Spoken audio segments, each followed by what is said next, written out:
الحمد لله نحمده ونستعينه ونستغفره ونؤمن به ونتوكل عليه ونعوذ بالله من شرور أنفسنا ومن سيئات أعمالنا من يهده الله فلا مضل له ومن يضلل فلا هادي له وأشهد أن لا إله إلا الله وحده لا شريك له وأشهد أن محمدا عبده ورسوله أرسله إلى كافة الناس بشيرا ونذيرا وداعيا إلى الله بإذنه وسراجا منيرا صلى الله عليه وعلى آله وصحبه وسلم تسليما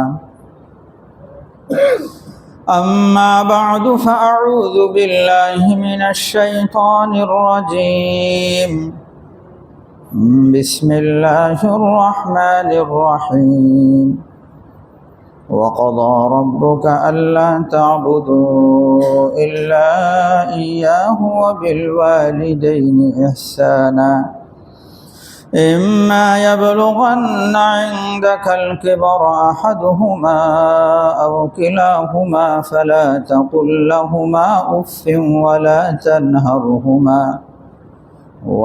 تنهرهما وقل لهما قولا كريما واخفض لهما جناح الذل من الرحمة وقل رب ارحمهما كما ربياني صغيرا ربكم أعلم بما في نفوسكم إن تكونوا صالحين فإنه كان للأوابين غفورا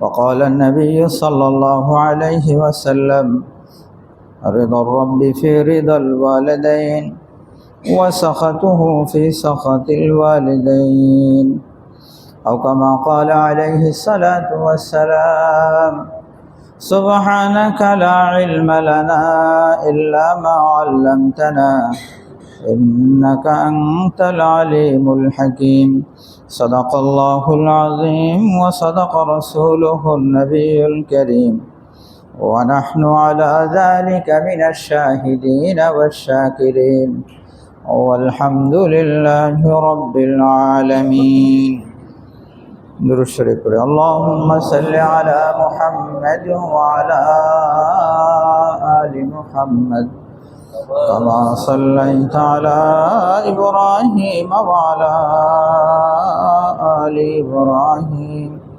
إنك حميد مجيد اللهم بارك على محمد وعلى آل محمد كما باركت على إبراهيم وعلى آل إبراهيم إنك حميد مجيد محترم حاضرين গত সপ্তাহে আমরা সূরা বনী ইসরাঈলের 23, 24, 25 এই 3 আয়াতের ব্যাখ্যা বিশ্লেষণ এবং আল্লাহ পাক রব্বুল আলামিনের যে নির্দেশনা সে বিষয়ে আমরা কিছু আলোচনা করেছি। আল্লাহ তাআলা আমাদের সকলকে মানার তৌফিক দান করেন, আমিন। আয়াতগুলোর অর্থ তো গত সপ্তাহে আমরা আপনাদের সামনে পেশ করেছি, আপনারা জানেন। ওয়াকাদা রাব্বুকা আল্লা তা'বুদু ইল্লা ইয়্যাহ, আল্লাহ তাআলা নির্দেশ দিচ্ছেন যে তোমরা কেবলই আল্লাহর ইবাদত করো, একমাত্র আল্লাহ তাআলার ইবাদত করো। ওয়া বিল ওয়ালিদাইনি ইহসানা, মা বাবার সাথে উত্তম ব্যবহার করো। ইম্মা ইয়াবলুগান্না ইনদাকাল কিবারা আহাদুহুমা আও কিলাহুমা, যদি তাদের উভয়ে অথবা একজন বার্ধক্যে উপনীত হয় ফালা তাকুল লাহুমা উফিন, তাদেরকে উফ বলো না, তাদের সামনে নিজের বিরক্তি প্রকাশ করো না। ওয়ালা তানহারহুমা, এবং ধমক মারবা না। ওয়াকুল লাহুমা কাওলান কারীমা, তাদের সাথে সম্মানসূচক আদবের সাথে সম্মানের সাথে ব্যবহার করবে, সম্মানের সাথে কথা বলবে। ওয়াকফিদ লাহুমা জানাহা যুল্লি, বিনয়ের পাখা, বিনয়ের ডানা তাদের সামনে বিছিয়ে দিবে, তাদের সামনে বিনয়ী হবে। ওয়াকুর রব্বিরহামহুমা কামা রাব্বায়ানি সাগীরা, এবং বলবে যে আল্লাহ এদের উপরে দয়া করেন, মা বাবার উপরে দয়া করেন, যেমনিভাবে তারা আমাদের উপরে দয়ার আলোচনা করেছে, আপনিও তাদের সাথে সেরকম দয়া মেহেরবানি এবং ইহসানের মামলা করেন। রব্বুকুম আ'লামু বিমা ফি নুফুসিকুম, তোমাদের দিলে কী আছে আল্লাহ তাআলা ভালো জানেন। ইন তাকুনু সালিহিন, যদি তোমরা নেককার হও তাহলে ফাইন্নাহু কানা লিল আওয়াবিনা গফুরা, যারা আল্লাহমুখী হয়, আল্লাহ তাআলার ফরমাবরদারি করে, আল্লাহ তাআলা এদেরকে মাফ করে দেন। এই তো আয়াতের অনুবাদ, যেগুলো আমরা গত সপ্তাহে শুনেছি। মা বাবার হক সম্পর্কে রব্বুল আলামিন অনেক বেশি গুরুত্ব দিয়ে পবিত্র কুরআনুল কারীমের জায়গায় জায়গায় আলোচনা করেছেন। এর মধ্যে এই আয়াত আল্লাহ তাআলা নিজের ইবাদতের সাথে মিলিয়ে মা বাবার সাথে সদ্ব্যবহারের কথা বলেছেন। রব্বুল আলামিন আমাদের সকলকে, যাদের আব্বা আম্মা বা হায়াত আছেন, ওনাদের খুব কদর করার, মূল্যায়ন করার তৌফিক দান করেন। আর যাদের আব্বা আম্মা দুনিয়া থেকে চলে গেছেন, দুনিয়া থেকে চলে যাওয়ার পরও মা বাবার কিছু হক থাকে। বুজুর্গানে দিন বলেন, জীবদ্দশায় তো মা বাবার 7টা হক, জীবদ্দশায় 7 হক, মারা গেলেও 7 হক। জীবদ্দশায় যে পাওনাগুলো আব্বা আম্মার, 1 নম্বরে বলা হয় আজমত, মা বাবার প্রতি শ্রদ্ধাবোধ, দিলের মধ্যে আদব, তাজিম, শ্রদ্ধাবোধ থাকা, তাদের সাথে নফরত, ঘৃণা বা তাদেরকে তুচ্ছ তাচ্ছিল্যের কোনো মনোভাব এটা থাকতে পারবে না। এটা দিলের মুআমালা, দিলের খবর আল্লাহ তাআলা জানেন। মা বাবার প্রতি অত্যাধিক শ্রদ্ধাবোধ থাকা। মহাব্বত, মা বাবার প্রতি দিলের টান থাকা দ্বিতীয় হক। একটা হলো তাজিম আর শ্রদ্ধাবোধ, আর একটা হলো দিলের একটা টান আর আকর্ষণ থাকা। আজমত, মহাব্বত। 3 নম্বর বিষয় হলো মা বাবার খেদমত, মা বাবার খেদমত, সেবা, মা বাবার খেদমত করা অনেক বেশি জরুরি বিষয়। যদি কারো মা বাবা বার্ধক্যে উপনীত হওয়ার কারণে সন্তানের খেদমতের মুহতাজ হয়, সন্তানের খেদমতের মুখাপেক্ষী, তখন মাসালা হলো সন্তানের জন্য মা বাবার খেদমত করা ফরজে আইন, ফরজ হয়ে যায়, তখন সেটা ফরজ। আমরা তো গত সপ্তাহে আলোচনা করেছি যে দিনদারি হলো শরীয়তের তাকাজা পুরা করার নাম, আল্লাহ এবং রসুলের দিক নির্দেশনা পুরা করার নাম হলো দিন শরীয়ত। আমার মন কি চাইল সেটা না, শরীয়ত কি চায় সেটা পুরা করার নাম হলো দিনদারি। তো মা বাবার যদি খেদমতের প্রয়োজন পড়ে তখন তাদের খেদমত করাটাই দিনদারি, তখন তাদের খেদমতটা আপনার আমার দিনদারি, ওটা করেই আমাকে জান্নাতে যেতে হবে। এর বাইরে আমি আমার মন মতো চলে কোনো দিনদারির কাজ মনে করলাম, এগুলো বাদ দিয়ে, তাহলে সেটা শরীর দৃষ্টিকোণ থেকে দিনদারি হবে না। এই ঘটনা তো আপনারা সকলে জানেন। খায়রুত তাবিঈন, সৈয়দুত তাবিঈন হযরত ওয়াইস কারনী রাহিমাহুল্লাহ, ওয়াইস কারনী রাহিমাহুল্লাহ, ওয়াইস কারণী হলেন তাবিঈ, কিন্তু নবীজি সাল্লাল্লাহু আলাইহি ওয়াসাল্লামের জামানায় উনি জীবিত। চাইলে তিনি নবীজি সাল্লাল্লাহু আলাইহি সাল্লামের সাক্ষাৎ লাভে ধন্য হতে পারতেন, কিন্তু নবীজি থেকে দিক নির্দেশনা পেয়েছেন মা বাবার খেদমত করতে হবে, যেহেতু মায়ের খেদমত, মা ওনার খেদমতের মুহতাজ ছিলেন। তো এই জন্য উনি নবীজি সাল্লাল্লাহু আলাইহি সাল্লামের সাথে সাক্ষাৎ লাভের জন্য যান নাই, উনি তাবিঈ হয়েছেন। একটা তো হলো সাহাবি। সাহাবি এই শব্দটা আসছে হলো সোহবাতুন থেকে। সোহবাতের অর্থ হলো সান্নিধ্য, সঙ্গ। তো সাহাবীর অর্থ এমন ব্যক্তি যিনি নবীজি সাল্লাল্লাহু আলাইহি সাল্লামের সঙ্গ পেয়েছেন, নবীজির সান্নিধ্য পেয়েছেন ইমানের হালতে। ইমানের হালতে নবীজি সাল্লাল্লাহু আলাইহি সাল্লামের সান্নিধ্য যিনি পেয়েছেন এবং পরবর্তীতে ওনার কাফের বা মুরতাদ হয়ে যাওয়া প্রমাণিত না, ইমানের হালতে দুনিয়া থেকে বিদায় নিয়েছেন, তখন ওই ব্যক্তি হয় সাহাবী। ওই ব্যক্তিকে বলা হয় সাহাবী, সাথী। নবীজি সাল্লাল্লাহু আলাইহি সাল্লামের সান্নিধ্য প্রাপ্ত, নবীজি সাল্লাল্লাহু আলাইহি সাল্লামের সাথী। এর বহু বচন সাহাবা, আসহাব, আসহাবু রাসূলিল্লাহ, নবীজি সাল্লাল্লাহু আলাইহি ওয়াসাল্লামের সাহাবায়ে কেরাম। ওনাদের মাকাম আর মর্যাদা আল্লাহ তাআলা এত উঁচু করেছেন, এত মাকাম আর মর্যাদা দান করেছেন, আপনার আমি কল্পনা করতে পারব না। কারণ ওনারা মুহাম্মদুর রাসূলুল্লাহ সাল্লাল্লাহু আলাইহি ওয়াসাল্লাম নামক পরশ পাথরের ছোঁয়া পেয়েছেন, নবীজি সাল্লাল্লাহু আলাইহি সাল্লামের সান্নিধ্য পেয়েছেন।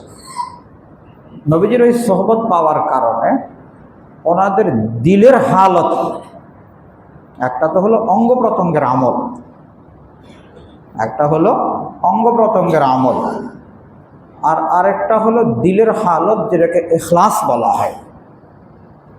ওনাদের দিলের হালত এত পরিবর্তন হয়েছে, এত উঁচুতে পৌঁছেছে, যেটা আমরা কল্পনা করতে পারি না। অন্যথা আমরাও তো জুমা 2 রাকাত পড়বো, ওনারাও পড়েছেন। তো ওনাদের জুমা, ওনাদের নামাজ আর আমাদের নামাজ, এর মধ্যে তুলনা করার কি কোনো সুযোগ আছে বলেন? রাকাত সংখ্যা তো সমান, কিন্তু ওই যে দিলের ইখলাস, কারণ যে কোনো আমলের কোয়ালিটি মর্যাদা বাড়ে ইখলাসের কারণে, দিলের হালতের কারণে। যেহেতু দিলের হালতের কারণে বাড়ে, আর নবীজির সঙ্গ লাভের কারণে ওনাদের দিল এত হাই কোয়ালিটির হালতে পৌঁছে গেছে। সহিহ হাদিস শরীফে আসছে, বিষয়টা বোঝার জন্য বলছি। নবীজি সাল্লাল্লাহু আলাইহি সাল্লাম বলেন, লা তাসুব্বু আসহাবি, তোমরা আমার সাহাবীদের সমালোচনা করো না, গালমন্দ করো না, আপত্তি করো না। কে বলছেন? মুহাম্মদুর রাসূলুল্লাহ সাল্লাল্লাহু আলাইহি ওয়াসাল্লাম। স্পষ্ট বুঝবেন, লা তাসুব্বু, সব্য শাতম, গালমন্দ, আপত্তি, সমালোচনা করো না। আসহাবি, আমার সাহাবায়ে কেরামের। কেন? নবীজি বলেন, ফাওয়াল্লাযী নাফসি বিয়াদিহি, ওই সত্তার শপথ যার নিয়ন্ত্রণে আমার জান, আমার প্রাণ। তার মানে আল্লাহ তাআলার কসম করে নবীজি বলছেন, লাউ আনফাকা আহাদুকুম মিসলা উহুদিন যাহাবান, তোমাদের কেউ যদি উহুদ পাহাড় সমপরিমাণ স্বর্ণ আল্লাহর রাস্তায় সদকা করো। কি পরিমাণ? উহুদ পাহাড়। উহুদ পাহাড় মদিনা মুনাওয়ারার সবচেয়ে বড় পাহাড়, সবচেয়ে বড় পাহাড়, সেই প্রায় 12 কিলো ব্যাপী, বিশাল বড় পাহাড়। তো নবীজি বলেন, ওই পাহাড় সমপরিমাণ স্বর্ণ, ওই পাহাড়ে কয় টন স্বর্ণ হবে বলেন তো? বলতে পারবো আমরা? হ্যাঁ, লক্ষ লক্ষ টন কি হবে সেখানে? পাহাড়ের ওজন। তো নবীজি বলেন যে লক্ষ লক্ষ টন যদি তোমরা স্বর্ণ আল্লাহর রাস্তায় সদকা করো, মা বালাগা লাউ আন্না আহাদাকুম আনফাকা মিসলা উহুদিন যাহাবান মা বালাগা মুদ্দা আহাদিন ওয়ালা নাসিফাহু। ওনারা যে এক মুদ গম আল্লাহর রাস্তায় সদকা করেছেন বা এর চেয়ে অর্ধেক, তৎকালীন এটা পরিমাণ ছিল মুদ। ওলামায়ে কেরাম আছেন এখানে, মুদ হলো সায়ের 1/4 পরিমাণ। আমরা যে রমজানুল মুবারকের শেষে সদকায়ে ফিতর আদায় করি, গম দ্বারা যে সদকায়ে ফিতর আদায় করি আমরা, এটা নিঃসে সা, অর্ধ সা। এই অর্ধ সায়ের অর্ধেক, অর্ধ সায়ের কি অর্ধেক। বর্তমানে সদকায়ে ফিতর আমরা কত আদায় করি? 100 টাকা, 115 টাকা নাকি? এর অর্ধেক যদি হয় তাহলে এর অর্ধেক হইলে কত হইলো? 50-60 টাকা। হ্যাঁ, নবীজি বলেন এই যে 50-60 টাকা অর্ধেক, অর্ধেকের অর্ধেক, তো অর্ধেকের অর্ধেক কত হবে? 25 থেকে 30 টাকা বর্তমান হিসাব অনুযায়ী। নবীজি বলেন ওনারা যে 60 টাকা এক মুদ গম অথবা এর অর্ধেক, সেই 60 টাকা আর 30 টাকা যে আল্লাহ রাস্তায় সদকা করেছেন, তোমরা উহুদ পাহাড়ের সম পরিমাণ লক্ষ লক্ষ টন স্বর্ণ আল্লাহর রাস্তায় সদকা করেও ওই পরিমাণ সওয়াব পাবে না। কি পরিমাণ ইখলাস, কি পরিমাণ দিলের হালত ওনাদের ছিল, কত উদ্দের মাকাম আর মর্যাদা আল্লাহ তাআলা ওনাদেরকে দান করেছে, কল্পনা করা যায়? তো এই হলো সাহাবী। আমরা তো অনেক সময় না বুঝে সাহাবায়ে কেরামের ব্যাপারে আপত্তি করা শুরু করে দেই, না বুঝে। বড় সাংঘাতিক বিষয়। কিন্তু ওনারা নবীজি সাল্লাল্লাহু আলাইহি ওয়াসাল্লামের হাতে গড়া শাগরিদ না ওনারা? হ্যাঁ। এরপরে দেখেন পবিত্র কোরআনুল কারীমে আসছে ওয়াসাবিকুনাল আউয়ালুন মিনাল মুহাজিরিন ওয়াল আনসার ওয়াল্লাযীনা ইত্তাবাউহুম বিইহসান রাদিয়াল্লাহু আনহুম ওয়া রাদু আনহু। আল্লাহ তাআলা বলেন যারা শুরু দিকে আনসার মুহাজির যারা ইসলাম গ্রহণ করেছে এবং এরপরে যারা ওনাদেরকে অনুসরণ করেছে, দুই তবকা বানাচ্ছেন আল্লাহ তাআলা, যারা একেবারেই শুরু দিকের আর যারা এর পরের। ওয়াল্লাযীনা ইত্তাবাউহুম বিইহসান, আল্লাহ তাআলা বলেন রাদিয়াল্লাহু আনহুম। আমরা সাহাবীর নাম শুনলে কি বলি? হযরত আবু বকর রাদিয়াল্লাহু আনহু। একজন যদি হয় পুরুষ সাহাবী তখন বলি রাদিয়াল্লাহু আনহু। এর অর্থ হলো আল্লাহ তাআলা ওনার উপরে সন্তুষ্ট। রাদিয়াল্লাহু আনহুর অর্থ হলো আল্লাহ তাআলা ওনার উপরে সন্তুষ্ট। আর যদি মহিলা সাহাবী হয় তখন কি বলি? উম্মে সালামা রাদিয়াল্লাহু আনহা, আল্লাহ তাআলা ওনার উপরে সন্তুষ্ট। আর যদি একসাথে অনেক সাহাবায়ে কেরাম হয় তখন বলি রাদিয়াল্লাহু আনহুম, আল্লাহ তাআলা ওনাদের সকলের উপরে সন্তুষ্ট। রিদওয়ানুল্লাহি তাআলা আলাইহিম আজমাইন। কি বললাম? আল্লাহ তাআলা ওনাদের উপরে কি সন্তুষ্ট।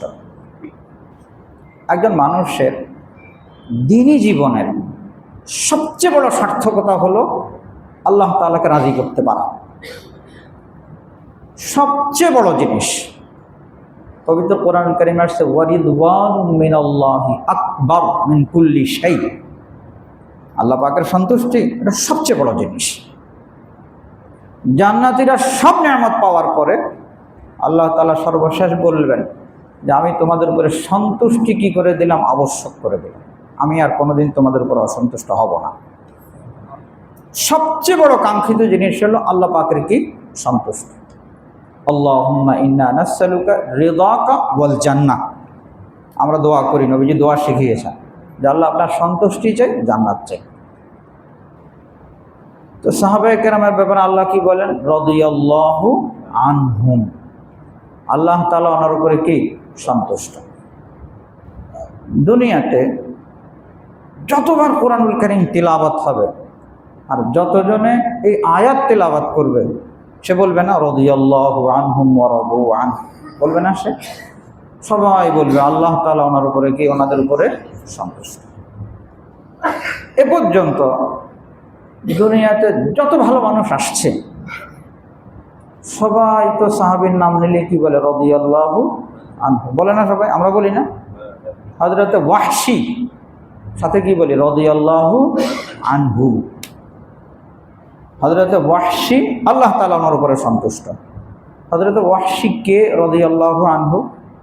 তিনি হলেন ওই সাহাবী যিনি হযরতে হামজা রাদিয়াল্লাহু তাআলা আনহুকে শহীদ করেছেন। যখন তিনি কাফের ছিলেন তখন হযরতে হামজা রাদিয়াল্লাহু তাআলা আনহুকে তিনি হত্যা করেছেন। পরবর্তীতে তিনি কি করেছেন, ইসলাম গ্রহণ করেছেন। এখন ইসলাম গ্রহণের সাথে সাথে নবীজি বলেন, আল ইসলামু ইয়াহদিমু মা কানা ক্বাবলা, অতীতের যা আছে সব ক্লিন ইসলাম আনার কারণে। যেই ইসলাম আনছে এখন আমরা সকলে বলি হযরতে ওয়াহশী বলেন রাদিয়াল্লাহু আনহু, আল্লাহ তাআলা ওনার উপরে কি সন্তুষ্ট। হযরতে ওয়াহশী আল্লাহ তাআলা ওনার উপরে সন্তুষ্ট। এটা কোরআন বলে, আল্লাহ তাআলা বলেন, নবীজি তো তেলাওয়াত করছেন, নবীজি বলেন, তাবেঈরা বলে, সবাই বলে আল্লাহ তাআলা ওনার উপরে কি সন্তুষ্ট। কেউ যদি হযরতে ওয়াহশী রাদিয়াল্লাহু তাআলা আনহুর সমালোচনা করতে যায় তাহলেও তো সমালোচনার আগে কি বলবে, হযরতে ওয়াহশী আল্লাহ তাআলা ওনার উপরে সন্তুষ্ট, এরপরে যা বলার বলবে নাকি? কি বলে? সাহাবীর নাম আসলে সে রাদিয়াল্লাহু আনহু বলবে না? তো ফলাফলটা কি দাঁড়ায়? হযরতে ওয়াহশী আল্লাহ তাআলা ওনার উপরে সন্তুষ্ট এবং নবীও সন্তুষ্ট, সবাই সন্তুষ্ট, আমিও সন্তুষ্ট, তবে আমার কিছু আপত্তি আছে, এরকম একটা ফলাফল দাঁড়াবে না? যেখানে আল্লাহ সন্তুষ্ট, সবাই সন্তুষ্ট, এরপরে আপনার কোনো কথার কি সুযোগ থাকবে আপনার আমার বলা? হ্যাঁ, কীভাবে কথা বলবো? হযরতে ওয়াহশী রাদিয়াল্লাহু আনহু আল্লাহ তাআলা ওনার উপরে সন্তুষ্ট। তো আল্লাহ যদি সন্তুষ্ট হয় আপনার আমি কীভাবে অসন্তুষ্ট হব? আপনার আমার কি অসন্তুষ্ট হওয়ার কোনো লাইন আছে? এরপরেও যদি কেউ বলে যে আমি অসন্তুষ্ট, তাহলে বুঝতে হবে এটা একটা শয়তানের দোষ। আল্লাহ তাআলা হযরত আদম আলাইহিস সালাতু ওয়াস সালামকে সিজদা করতে বলছেন, সবাই তো সিজদা করলো, কিন্তু রাজি না কে? হ্যাঁ, ফেরেশতারা তো রাজি, ফেরেশতারা তো সিজদায় লুটিয়ে পড়লো, কিন্তু শয়তান বলে আমি এই হুকুমের উপরে সন্তুষ্ট না, আমি পারবো না। তো এখন হযরতে ওয়াহশী সবাই বলে রাদিয়াল্লাহু আনহু, আল্লাহ তাআলা ওনার উপরে সন্তুষ্ট। এখন কোনো হতভাগায় যদি বলে যে আমি তো সন্তুষ্ট না, কি জন্য সন্তুষ্ট না আপনি? উনি না হযরতে হামজা রাদিয়াল্লাহু তাআলা আনহুকে হত্যা করছে, লা হাওলা ওয়ালা কুওয়াতা ইল্লা বিল্লাহ। হযরতে হামজা রাদিয়াল্লাহু তাআলা আনহুকে হত্যা করছে, এটা তো বাস্তব। এরপরে না আল্লাহ তাআলা সব ক্লিন করে দিয়েছে, সব মাফ করে দিয়েছে, ওনাকে না আল্লাহ তাআলা কত বিশাল বড় মাকাম আর মর্যাদা দান করেছে। এখন আপনি কীভাবে অসন্তুষ্ট হবেন? আপনার কীভাবে আপত্তি আসতে পারে?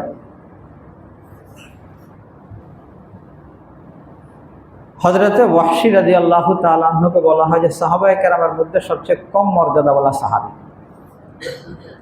তো ওনার যদি এই হালত হয়, এই মাকাম আর মর্যাদা হয়, দুনিয়াতে সাহাবীর পরে যত আল্লাহর ওলি আসছে, যত বুজুর্গরা আসছে, সব বুজুর্গরা যদি একসাথ করেন তাহলে এক সাহাবীর কাছাকাছিও যেতে পারবে না। আল্লাহ তাআলা ওনাদের দিলের হালত, ইখলাসকে এত বড়, এত উঁচু মর্যাদা ওনাদেরকে দিয়েছে। এই যে ওয়াইস কারনির কথা বললাম, রাহিমাহুল্লাহ, ওয়াইস কারনি নাম আসলে কি বললাম? রাহিমাহুল্লাহ। রাদিয়াল্লাহু আনহু কিন্তু বলিনি। এই তো সাহাবী আর অন্যদের মধ্যে পার্থক্য হয়ে যাচ্ছে না? ওনাদের উপরে আল্লাহ সন্তুষ্ট একেবারে কোরআন দ্বারা প্রমাণিত। তো এই ওয়াইস কারনি একজন দুইজন না, হাজার হাজার ওয়াইস কারনি যদি কিনা একসাথ হয়, রাহিমাহুল্লাহ, আমি কারো মর্যাদাকে খাটো করছি না, যে ওয়াইস কারনির মর্যাদা না, লা হাওলা ওয়ালা কুওয়াতা ইল্লা বিল্লাহ।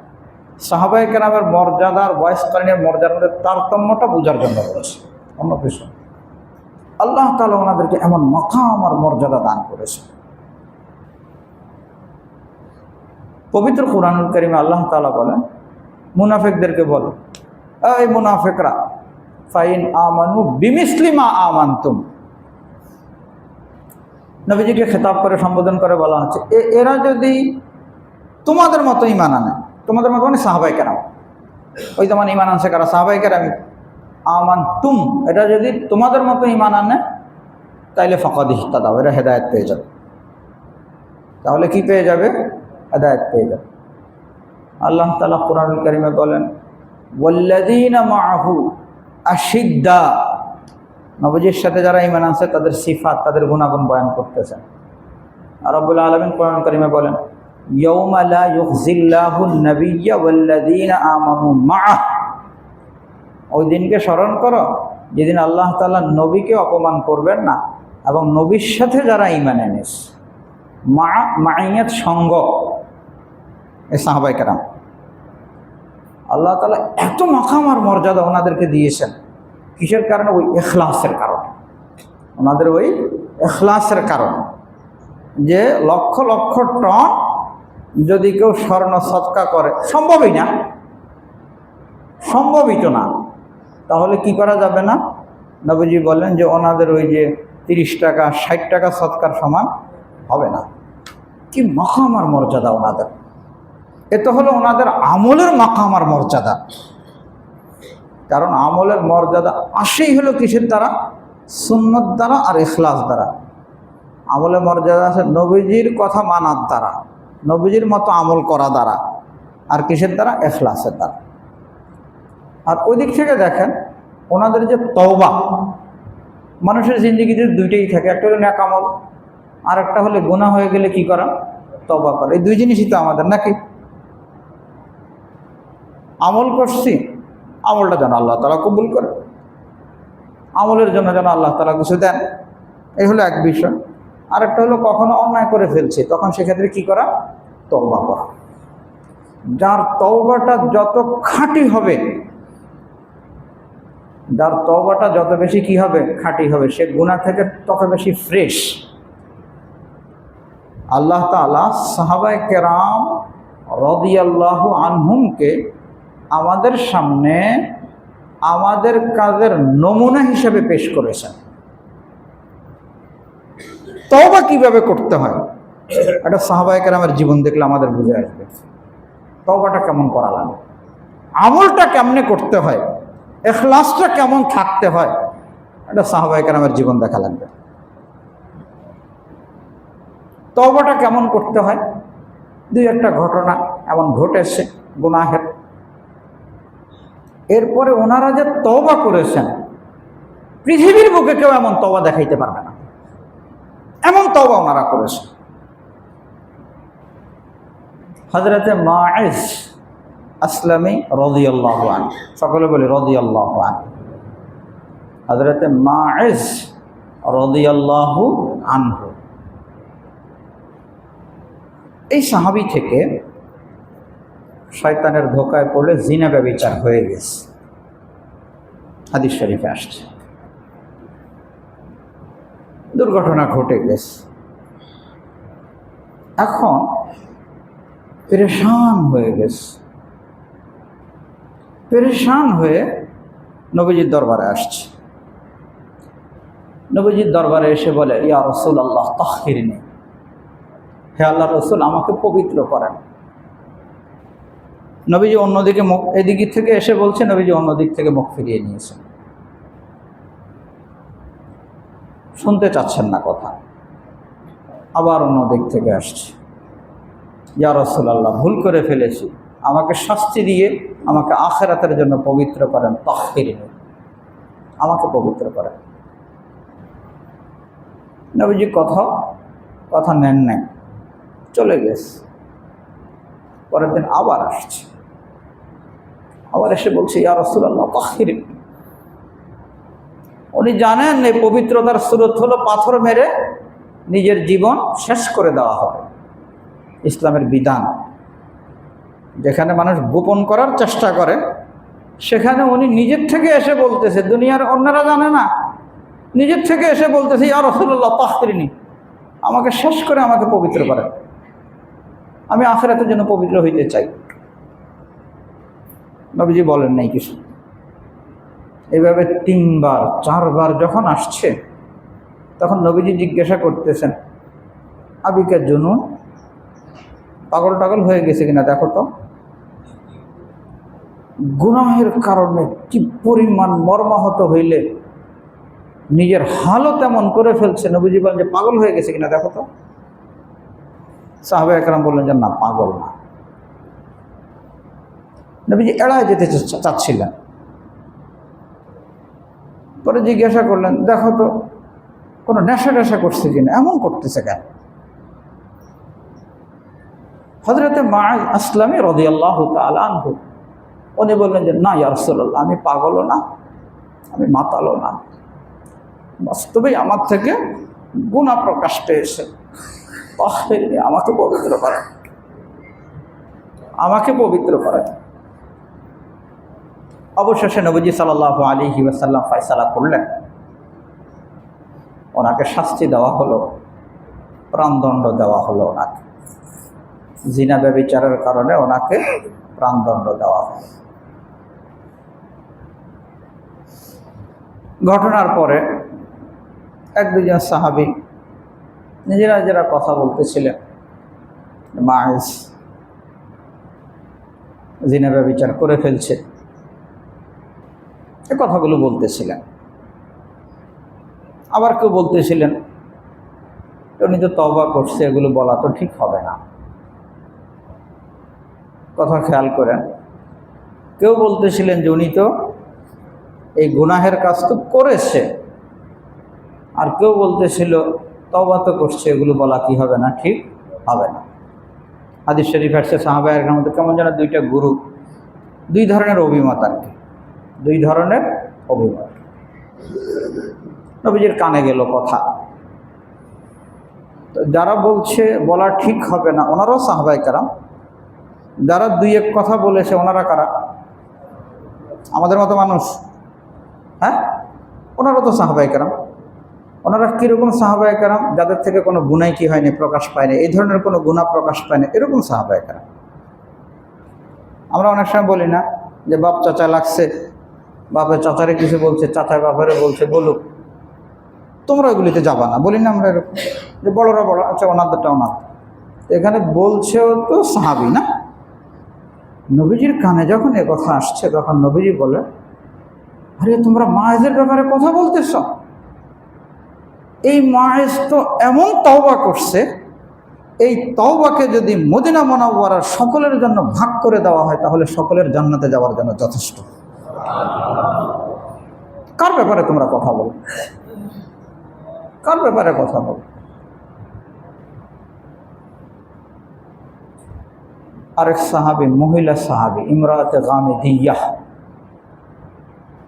2-4টা ঘটনা ঘটছে। এগুলো কিভাবে তওবা করতে হবে সেটা আল্লাহ তাআলা আমাদের সামনে নমুনা পেশ করছেন। ওনার থেকে এরকম ঘটনা ঘটছে। ইমরাতে গামিদিয়া রাদিয়াল্লাহু তাআলা আনহা, আল্লাহ তাআলা ওনার উপরে সন্তুষ্ট।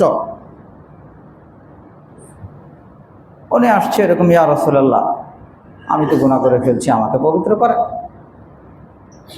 নবীজি বারবার এড়িয়ে যেতে চাচ্ছিলেন, উনি বারবার আসতেছে, পাগল হয়ে গেছে, আমার তওবা করতে হবে, আমার আখিরাতকে পরিষ্কার করা লাগবে। অবশেষে যখন নবীজি বুঝলেন যে হ্যাঁ বাস্তবেই হয়েছে এবং গর্ভে সন্তান এসে গেছে, নবীজি বললেন যে না, এই অবস্থার শাস্তি হবে না, তোমার গর্ভের সন্তান তো আর অপরাধী না, চলে গেছে। গর্ভ প্রসব হওয়ার সাথে সাথে আবার আসছে, ইয়া রাসূলুল্লাহ, আমাকে পবিত্র করেন। নবীজি বললেন যে এইভাবে পবিত্র করতে গেলে তোমার সন্তানের কি হবে? এই সন্তানরা দুধ খাওয়াইছে, কিন্তু ভিতরে কি পরিমাণ তাড়না, যদি তওবার আগে যদি দুনিয়া থেকে চলে যায় আমার কি হবে? বাচ্চা এখনো নিজের মতো স্বাবলম্বী হওয়ার অবস্থা হয় নাই, আবার আসছে। না, পরে একদিন আসছে, বাচ্চার হাতে রুটির টুকরা, ইয়া রাসূলুল্লাহ দেখেন এই যে এখন সে রুটি খেতে পারে, তার হাতে রুটির টুকরা, আমাকে পবিত্র করেন। এরপরে নবীজি সাল্লাল্লাহু আলাইহি সাল্লামের শাস্তি প্রয়োগ করেছেন। সাহাবায়ে কেরামের এক দুইজন কিছু কথা বলেছেন, নবীজির যখন কানে আসছে তখন নবীজি বলেন, আরে কি বলো, কার ব্যাপারে বলো? সে তো এমন তওবা করছে যারা জুলুম করে মানুষের থেকে টাকা পয়সা নিয়ে যায়, সম্পদ ছিনতাই করে, সাহিবু মাক্স, এদের উপরে যদি এই মহিলার তওবা যদি কি করা হয়, রাদিয়াল্লাহু আনহা, ভাগ করে দেওয়া হয়, তাহলে সকলের জান্নাতে যাওয়ার জন্য যথেষ্ট হয়ে যাবে। এই না তওবা। যে কোনো সাহাবী নাম আসলে রাদিয়াল্লাহু আনহু, আল্লাহ তাআলা ওনাদের উপরে সন্তুষ্ট। ওনাদের আমলের কারণে, ওনাদের ইখলাসের কারণে, ওনাদের তওবার কারণে রব্বুল আলামিন ওনাদের উপরে সন্তুষ্ট। আপনার আমি কে ওনাদের উপর আপত্তি করা? কে আমরা? ওনাদের উপরে আল্লাহ তাআলা সন্তুষ্ট। আরেকটা ঘটনা বলি, সময় তো শেষ হয়ে যাচ্ছে। হযরত আব্দুল্লাহ ইবনে উমর রাদিয়াল্লাহু তাআলা আনহু, সাহাবায়ে কেরামের যুগের শেষ দিকের ঘটনা। আব্দুল্লাহ ইবনে উমর রাদিয়াল্লাহু তাআলা আনহু কাবা প্রাঙ্গণে বসা। এক লোক আসছে মিশরের থেকে হজ করার জন্য। তো দেখলো যে এখানে মুরব্বিয়ানে কেরাম কিছু বসা, তো জিজ্ঞেস করছে এরা কারা?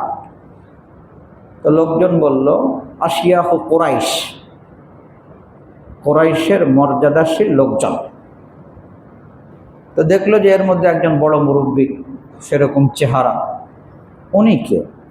তো লোকজন বলল, উনি আব্দুল্লাহ ইবনে ওমর, ওমর ইবনুল খাত্তাবের বেটা আব্দুল্লাহ ইবনে ওমর রাদিয়াল্লাহু আনহুমা। ওই লোক হযরত ওসমান রাদিয়াল্লাহু তাআলা আনহুকে ভালো পাইতো না। অনেকের আছে এরকম, ওসমান রাদিয়াল্লাহু তাআলা আনহুরে ভালো লাগে না। অনেকের আছে মুআবিয়া রাদিয়াল্লাহু তাআলা আনহুরে ভালো লাগে না, আছে। তো ওই লোকের ওসমান রাদিয়াল্লাহু তাআলা আনহুরে ভালো লাগতো না। ওসমান রাদিয়াল্লাহু তাআলা আনহু উনি তো 3 নম্বর খলিফা না, খলিফা রাশেদ। নবীজি যাদের ব্যাপারে বলছেন, আলাইকুম বিসুন্নতি, আমার সুন্নাহকে আঁকড়ে ধরো, আমার আদর্শকে আঁকড়ে ধরো, ওয়া সুন্নাতুল খুলাফায়ে রাশিদিন আল মাহদিয়িন, খুলাফায়ে রাশিদিনের সুন্নাহকে আঁকড়ে ধরো। খুলাফায়ে রাশিদের 3 নম্বর ব্যক্তি হযরত ওসমান রাদিয়াল্লাহু তাআলা, যার কাছে নবীজি সাল্লাল্লাহু আলাইহি সাল্লাম এক মেয়ে না 2 মেয়ে কি দিয়েছেন, বিবাহ দিয়েছেন। এবং কোনো কোনো বর্ণনাতে পাওয়া যায়, আমার যদি আরও মেয়ে থাকতো তাহলে আমি ওসমানের কাছে কি দিতাম, বিবাহ দিতাম। সেই ওসমান রাদিয়াল্লাহু তাআলা আনহুর ব্যাপারে তার আপত্তি ছিল। তো এই জন্য সামনের দিকে এসে বলতেছে, হযরত আপনাকে একটু কথা জিজ্ঞেস করব। তো আব্দুল্লাহ ইবনে উমর রাদিয়াল্লাহু তাআলা আনহু বললেন যে, বলো কি কথা? তো প্রথম কথা ছিল তার, দেখেন, কারো যদি কারো প্রতি মহব্বত থাকে, তো মহব্বতের কারণে যাকে মহব্বত করে তার গুণগুলো সামনে আসবে। কি আসবে? গুণ। আর যদি এদিক সেদিকে কিছু থাকে সেটা সামনে আসবে না। আর যদি কি না থাকে, মহব্বত না থাকে, তাহলে খালি এই জায়গায় সমস্যা, ওই সমস্যা, খালি সমস্যাগুলোই সামনে আসবে। ইমাম তাহাবী রাহমাতুল্লাহ আলাইহি এই জন্য বলেন, হুব্বুহুম, সাহাবায়ে কেরামকে মহব্বত করতে পারাটা, এটা দীনুন ঈমানুন ইহসানুন, এটা দিনদারির আলামত, ইমানদারির আলামত, ইখলাসের আলামত। ওয়া বুগযুহুম, সাহাবায়ে কেরামের মধ্যে, সাহাবায়ে কেরামের ব্যাপারে দিলের মধ্যে আপত্তি ঢাকা, সমস্যা মনে করা ওনাদেরকে, এটা কি কুফরুন নিফাকুন তুগয়ান, আকীদার কিতাবে লেখা আছে। এটা কুফরি, ভিতরে কুফরির কি আছে, আলামত আছে, নেফাকের আলামত আছে, আল্লাহর অবাধ্য হওয়ার আলামত। তো ওই লোক জিজ্ঞাসা করতেছে যে, ওসমান রাদিয়াল্লাহু তাআলা আনহু বদরের যুদ্ধে তো শরীক হয় নাই না? বদরের যুদ্ধে তো কি হয় না, শরীক হয় নাই? আব্দুল্লাহ ইবনে উমর রাদিয়াল্লাহু তাআলা আনহু বলেন, হ্যাঁ, বদরের যুদ্ধে শরীক হয়নি, শরীক ছিলেন না। 2 নম্বরে জিজ্ঞাসা করতেছে, হযরত ওসমান, উনি তো উহুদের যুদ্ধে যখন খুব কষ্টকর অবস্থা হয়েছিল তখন তো পলায়ন করেছিলেন, ভাগছিলেন না? আব্দুল্লাহ ইবনে উমর রাদিয়াল্লাহু তাআলা আনহু, হ্যাঁ। তিন নম্বরে যে বেছে বেছে নিচ্ছে, কোন কোন জায়গায় একটু দাঁত বসানো যায়, আপত্তি করা যায়, সেগুলো নিচ্ছে। তিন নম্বরে জিজ্ঞাসা করলো, নবীজি সাল্লাল্লাহু আলাইহি সাল্লাম যখন সুলহ হুদায়বিয়ার সময় হাতে হাত রেখে বায়াত নিচ্ছিলেন সাহাবায়ে কেরাম থেকে, বায়াতে রিদওয়ান যেটাকে বলা হয়, তখনও তো ওসমান উপস্থিত ছিল না, না তা না। এই তিন কথা শোনার পরে সেই বুখারী শরীফে আসছে, ওই লোক বলে আল্লাহু আকবার, মানে খুশি হয়ে গেছে। সে যেগুলো আপত্তি করতেছিল, আপত্তি যখন কার আব্দুল্লাহ ইবনে ওমর থেকে যখন স্বীকৃতি পেয়েছে, এখন কি হয়ে গেছে, সে খুশি হয়ে বলে আল্লাহু আকবার, আমি তো সঠিকটাই বুঝি, আমি তো সঠিকটাই পাইছি। আব্দুল্লাহ ইবনে ওমর কাছে আসো, প্রথমে তুমি কি জিজ্ঞেস করছো যে ওসমান রাদিয়াল্লাহু তাআলা বদরে শরীক ছিল না? শোনো, ওসমান রাদিয়াল্লাহু তাআলা বদরে শরীক হতে চেয়েছিলেন, কিন্তু ওনার বিবি রাসূল আকরাম সাল্লাল্লাহু আলাইহি সাল্লামের মেয়ে অসুস্থ থাকার কারণে নবীজি বলেছেন যে তুমি বদরে শরীক হওয়া লাগবে না, তুমি মদিনায় থাকো, নিজের বিবির খেদমত করো, তোমার না যাওয়ার সত্ত্বেও বদরি সাহাবায়ে কেরামের যত আজর আর যত সওয়াব সব তুমি পাবা। নবীজি সাল্লাল্লাহু আলাইহি সাল্লাম ওনাকে বদরি সাহাবী হিসেবে কি করেছেন, গণ্য করেছেন। এবং বদরের যুদ্ধে শরীক হওয়ার পরে গনিমত লব্ধ, যুদ্ধলব্ধ যে সম্পদ, এটা যখন বন্টন হয়েছে, অন্যান্য সাহাবায়ে কেরাম যা পেয়েছেন, নবীজি হযরত ওসমান রাদিয়াল্লাহু তাআলা আনহুকে সেই পরিমাণ দিয়েছেন। তো এটা কি আপত্তির বিষয় হলো? কি বলেন? নাকি উল্টারও ফজিলতের বিষয় হলো? না যাওয়া সত্ত্বেও যদি কিনা সব মাকাম আর মর্যাদা যদি ঠিক থাকে, তাহলে আচ্ছা। এরপরে শোনো, উহুদে পলায়ন করছে কিনা, উহুদে এরকম আরও অনেক সাহাবায়ে কেরাম ওই অবস্থার কারণে সাময়িক কি করেছে, পলায়ন করেছে। আল্লাহ তাআলা কোরআনুল কারীমে বলেছেন ওয়ালাকাদ আফাল্লাহু আনহুম, আল্লাহ তাআলা এদের সকলকে মাফ করে দিয়েছেন। তো আল্লাহ তাআলা সকলকে মাফ করে দিয়ে যদি কিনা সন্তুষ্টির ঘোষণা দেয়, তাহলে তোমার আপত্তির কি কোনো সুযোগ আছে? তিন নম্বর বাইয়াতে রিদওয়ান, ওখানে ওসমান রাদিয়াল্লাহু তাআলা ছিলেন না। বাইয়াতে রিদওয়ানের সময় হুদায়বিয়ার মাঠে ওসমান রাদিয়াল্লাহু তাআলা আনহু থেকে সম্মানী কোনো ব্যক্তি যদি থাকতো, কার কাছে? কুরাইশদের কাছে, তাহলে নবীজি তাকেই কুরাইশদের কাছে পাঠাইতো। নবীজি কুরাইশের সাথে কথা বলার জন্য হযরত ওসমানকে পাঠিয়েছেন। এরপরে লম্বা ঘটনা, আমি লম্বা ঘটনায় যাচ্ছি না। ওসমান রাদিয়াল্লাহু তাআলা আনহু সেখানে থাকা অবস্থায় যখন নবীজি বায়াত নিছেন, নবীজির বাম হাত রেখে সকল সাহাবায়ে কেরাম হাতের উপরে হাত রেখে কি করেছেন? বায়াত করেছেন। সকলের হাত রাখা শেষ, নবীজি ডান হাত বের করে বলেছেন হাদিহি লি ওসমান, আমার এই হাত ওসমানের হাত। এই হাত কার হাত? ওসমানের হাত। দেখলেন অবস্থা? যার ব্যাপারে আপত্তি করে তার কি মাকাম আর মর্যাদা। আমাদের মতো মানুষ কিভাবে সাহাবায়ে কেরামের ব্যাপারে আপত্তি করব? সাহাবায়ে কেরামের ইখলাস, সাহাবায়ে কেরামের তাকওয়া, সাহাবায়ে কেরামের তাওবা, এগুলোর কারণে কোরআনুল কারীমের আয়াত আল্লাহ তাআলা নাযিল করেছেন রাদিয়াল্লাহু আনহুম ওয়া রাদু আন। আল্লাহ তাআলা আমাদের সকলকে বুঝ দান করেন। এই জন্য ওয়াইস কারণে যত বড় মর্যাদাই হোক না কেন, সাহাবায়ে কেরামের মর্যাদার ধারে কাছেও না। কিন্তু যায় নাই কেন সেই মর্তবার জন্য? নবীজির নির্দেশ, মায়ের খেদমতের কি প্রয়োজন, অতএব তুমি মার খেদমত করো। আরে মার খেদমতের কারণে কি পেয়েছেন? ওমর রাদিয়াল্লাহু তাআলা আনহুকে নবীজি বলে গেছেন যে আসবে ইয়ামান থেকে, কারণ থেকে, মুরাদ থেকে, ওনার গোত্রের নাম বলেছেন, এই কাইফিয়ত, ওনার চেহারা এই হবে, এরকম দাগ থাকবে, তার নাম ওয়াইস। মার খেদমতের কারণে আমার কাছে আসতে পারে নাই। যদি তুমি তাকে পাও, তাহলে তার কাছে বলবা সে যেন তোমার জন্য দোয়া করে। কাকে বলছে? যে ওমর রাদিয়াল্লাহু তাআলা। নবীর পরে নবী হলে কে হইতো? ওমর। সে ওমরকে বলতেছে ওয়াইস কারণের কাছে দোয়া চাইবা। কি মাকাম আর মর্যাদা! কিসের কারণে? মায়ের খেদমতের কারণে। তো যে কথা বলতেছিলাম, মা বাবা যদি খেদমতের মুহতাজ হয়, তখন খেদমত করাটাই হলো তার দিনদারি। তখন তার ওই খেদমত করাটাই কি দিনদারি। কথা শেষ করতে পারলাম না। আল্লাহ তাআলা আমাদের সকলকে মা বাবার খুব কদর করার তৌফিক দান করেন। আমিন। ওয়া আখিরু দাওয়ানা আলহামদুলিল্লাহি রাব্বিল আলামিন।